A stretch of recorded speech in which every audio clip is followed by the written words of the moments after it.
दोस्तों, राजस्थान में भारतीय जनता पार्टी की सरकार है, पर्ची वाली सरकार है। राजनाथ सिंह ने एक पर्ची पर नाम लिखकर दिया और वो नाम अनाउंस हुआ। भजन लाल शर्मा मुख्यमंत्री हैं, लेकिन अपने कार्यकाल में अभी भजन लाल शर्मा 1 साल का कार्यकाल पूरा नहीं कर पाए और लगातार मुश्किलों का सामना कर रहे हैं।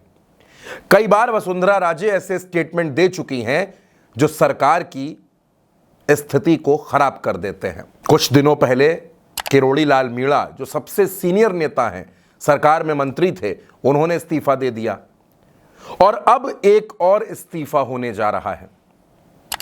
और वो इस्तीफा कहीं और से नहीं दोस्तों, मुख्यमंत्री के अपने गृह जनपद भरतपुर से होने वाला है। बेहद चौंकाने वाला नाम, नौक्षम चौधरी।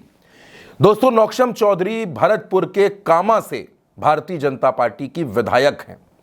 हरियाणा की रहने वाली हैं। इससे पहले हरियाणा में चुनाव लड़ी थी और अब राजस्थान में इन्होंने विधानसभा का चुनाव लड़ा।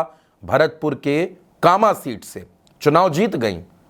राजस्थान में दलित चेहरा है भारतीय जनता पार्टी का, और इसके साथ साथ इनको हिंदू हृदय सम्राट भी कहा जाता है। नौक्षम चौधरी के क्षेत्र में एक गांव में बाबा साहब भीमराव अंबेडकर की प्रतिमा कुछ लोगों ने तोड़ दी। और अब आप जानते हैं कि जब से 4 जून का नतीजा आया है और भाजपा को यह पता चला है कि देश का दलित वर्ग भारतीय जनता पार्टी से खासा नाराज है, तब से भारतीय जनता पार्टी के नेता बहुत सतर्क हैं।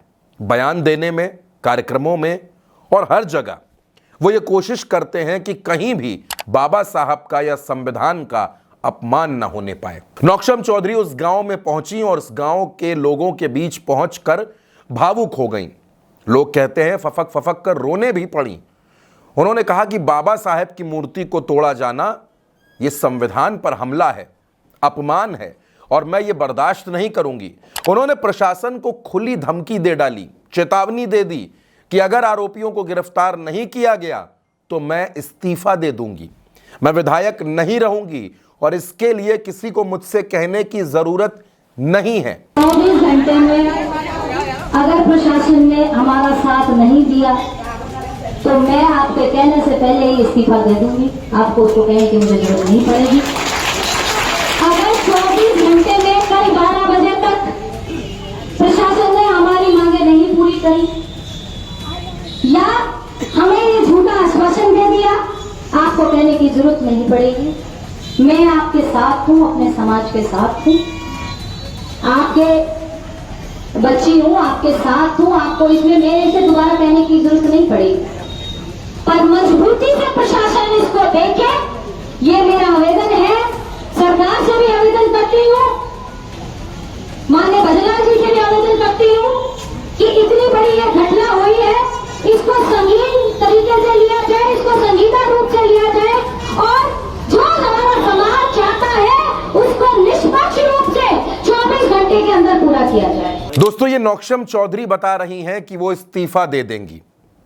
क्या भारतीय जनता पार्टी की सरकार में एक चुनी हुई महिला विधायक, एक चुनी हुई दलित विधायक, उसकी कोई सुनवाई नहीं है? कप्तान, एसपी, एसएसपी, कोई भी डीएम, कोई भी भाजपा के विधायक की बात नहीं सुन रहा?